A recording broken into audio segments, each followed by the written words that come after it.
Welcome to Group 15's presentation on Enterprise Resource Planning, or as it will be known from here on out, ERP. This presentation was brought to you by John Hildebrandt, Frieden McLean, Chris Peters, Tim Apel, and Philip Jamie Scott. All of whom are graduating this semester. We want to wish our future alumni congratulations. For those of you who are not graduating this semester, we wish to say, better you than us. We're going to share some information about what ERP is, as well as why and how it began. We will also discuss what ERP looks like now and into the future. You may have seen an advertisement that says NASCAR runs SAP or SAP runs SAP. What they mean is they run ERP software from SAP, a German company. The other current major player in ERP is Oracle. Both are giants in IT and both have hundreds of clients and partners that depend on them to essentially run their entire organizations from an IT perspective. And we're about to find out why. What is ERP? Well, the 11th edition of the APICS dictionary, which is published by the Association for Operations Management, defines it as a framework for organizing, defining, and standardizing the business processes necessary to effectively plan and control an organization so the organization can use its internal knowledge to seek external advantages. Another definition states, an enterprise resource planning system is a packaged business software system that enables a company to manage the efficient and effective use of resources, be they material, human resources, finance, etc., by providing a total and integrated solution for the organization's information processing needs. It supports a process-oriented view of the business as well as business processes standardized across that enterprise. In a nutshell, ERP puts all of a firm's departments, branches, and or subsidiaries on one universal, accessible system. And where it all started. The early systems of the 1960s were mainframes, which required large staffs and had no memory. The only large-scale storage medium at that time was magnetic tape. Miles upon hundreds and hundreds of miles of tape. ERP's beginnings are traced back to cost containment imperatives in manufacturing in the 1960s. Back then, the primary competitive thrust was cost. Manufacturing strategies were focused on high-volume production and cost minimization. Reorder point systems allowed for the computerization of many tasks, but they couldn't calculate square roots, so a lot of work was still done by hand. It was in the 1970s that the machines finally had memory and could do more advanced calculations, thus the age of MRP and MMAS systems were born. MRP stands for Manufacturing Resource Planning, and MMAS stands for Manufacturing Management and Accounting Systems.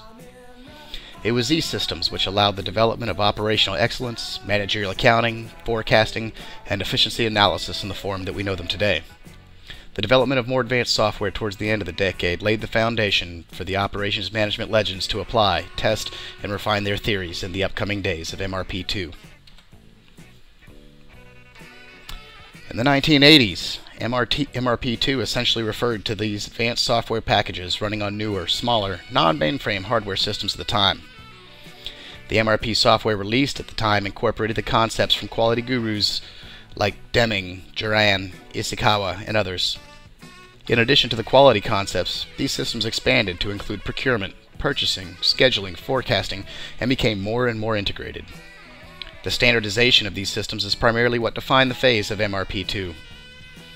By the end of the 80s, almost all of the elements of ERP were in place. The term Enterprise Resource Planning was finally coined in the 1990s and referred to software that was truly integrated across and within the various functional silos of an organization. The greatest difference between MRP and ERP was that ERP worked on different systems and platforms. Thus, it was not dependent on the software-hardware platforms of the past. Perhaps the greatest boom to the adoption of ERP was actually the Y2K scare, which we all remember. At that time, many small, medium, and large businesses felt they had to replace their legacy systems to avoid their economic world from collapsing, and thus adopted ERP platforms. In this millennia, ERP continues to grow and is becoming a standard tool in the quest for competitive advantage. Many people say we have computers, we have networks, why would we need ERP? The next slide will demonstrate why.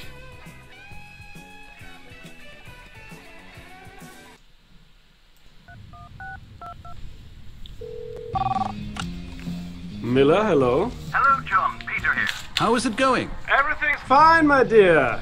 Are we still... Well, according to plan? One moment.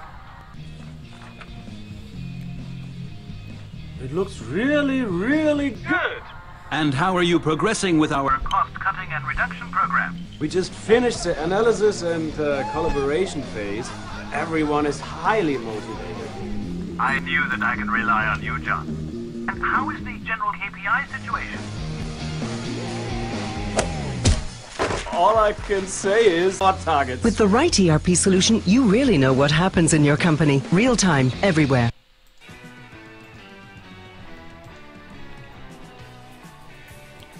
Traditionally, ERP functioned as a standalone implementation that was focused inward on an enterprise.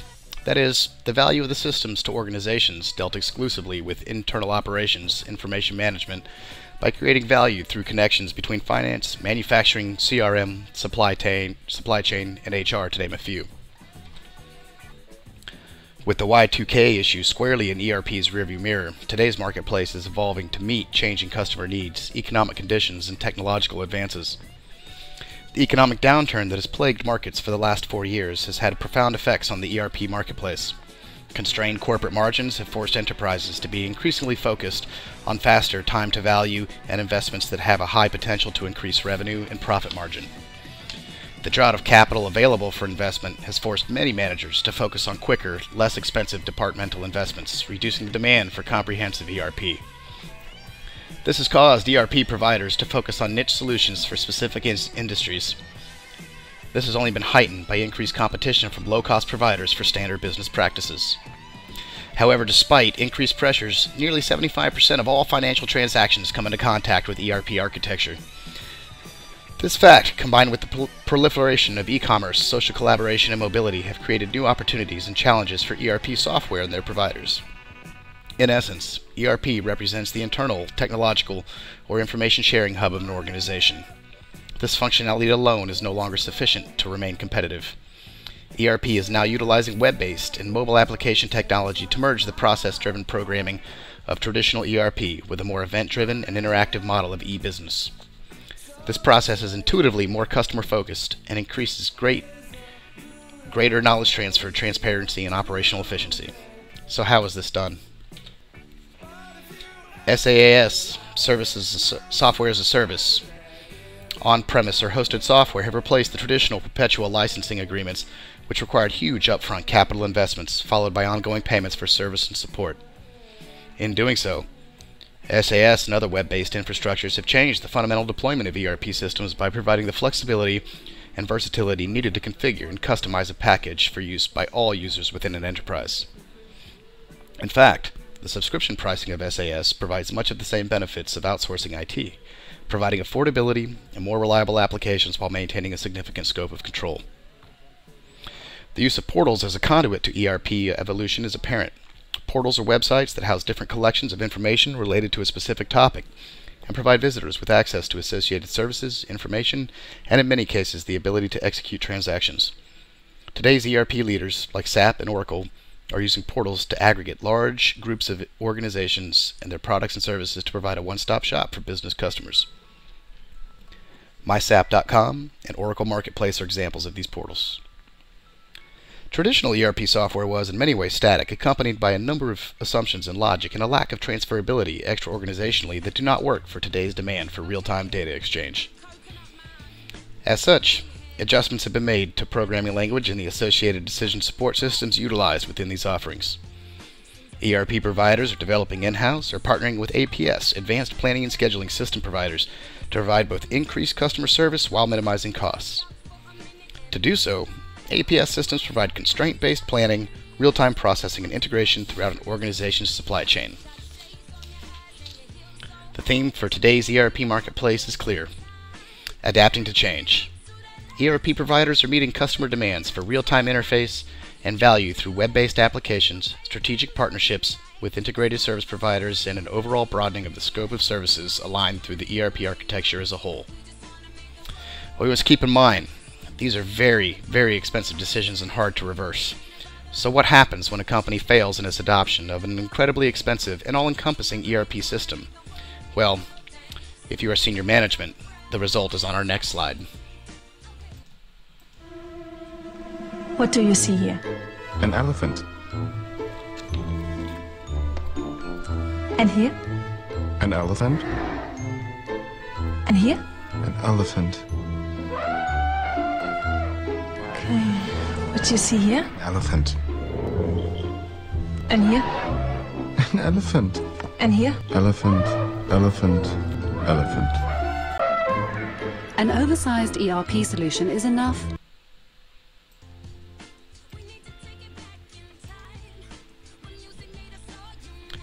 There's been much talk that the death of American manufacturing will bring about an end to enterprise resource planning as our economy increasingly transitions from goods-based to services-based.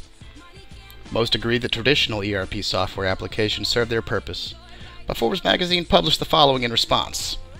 Quote, "Given today's increasingly flat and hyper-competitive world, there's a growing need for big data that can be rapidly analyzed and turned into actionable information to make smart decisions, and an acute need for ERP vendors to provide this decision-making data. Offer flexible applications built to enhance the processes of specific industries, and to do it in a flexible way that meets customers' needs.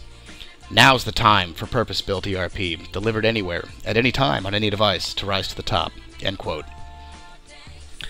This change will primarily manifest itself in two ways. First, ERP will have to depart from generic software products like SAP or Oracle and into much more personalized and customizable applications. Additionally, accessing these ERP platforms and services will increasingly occur by subscription service or through cloud computing. The increasingly knowledge-based economy necessitates a departure from traditional brick-and-mortar businesses, practices, and software. Enterprise resource planning software was originally created to support manufacturing, assembly, and transportation industries to organize goods and raw materials that would be put on a pallet and sent somewhere. This has obviously evolved over the years with increases in globalization and improvements in technology. But even now, many ERP programs are not built around customer-centric transactions within our economy. Manufacturing in the U.S. is on the decline, and in fact, the very nature of our economy is shifting more towards services and so-called knowledge-based work like consulting, marketing, or contracting. These industries require customizable ERP software applications to perform specific data functions that go well beyond order processing and tracking. Current generic ERP programs are fundamentally unsuited to provide this level of customization in an affordable manner. The days when companies had to adjust their business models to conform to the process structure inherent in the ERP software is over. Companies won't adjust their practices to fit with the outline or limitations in SAP. Instead, SAP or its competitors will have to offer competitively priced and highly customizable products that fit within the particular business models of the companies they serve. Traditional SAP or Oracle software is incredibly expensive to customize, and this will certainly change in the future. Traditional, generic ERP software is typically purchased and run on site. This is expensive and requires an extensive IT footprint to implement and manage. Changes in the nature of ERP products will also create changes in the way that customers access these products. Tien Tzu calls our new economy the subscription economy as a way to understand the shift away from owning tangible goods to being consumers of services. Similarly, more and more businesses are pursuing subscriptions as a way to pay for services they utilize. ERP software access will follow this trend. Also, advances in cloud computing and hosted content will probably develop into a further departure from the traditional on-site installation of ERP software. So what does all this mean? We're likely to see a more mobile application of customizable ERP programs to feed the development and incredible thirst for data. This will be primarily accessed through subscription service or through the cloud. These applications will be on the go and should require minimal in-house IT support. These programs will gather and generate actionable information in real time. The vendors that develop and supply these products will require deep industry knowledge about certain trends and industry best practices. Expect modular products that are much more nimble. What form all of this takes is anybody's guess, but the rapidly changing market will be certain to provide solutions to solve the problems that consumers have.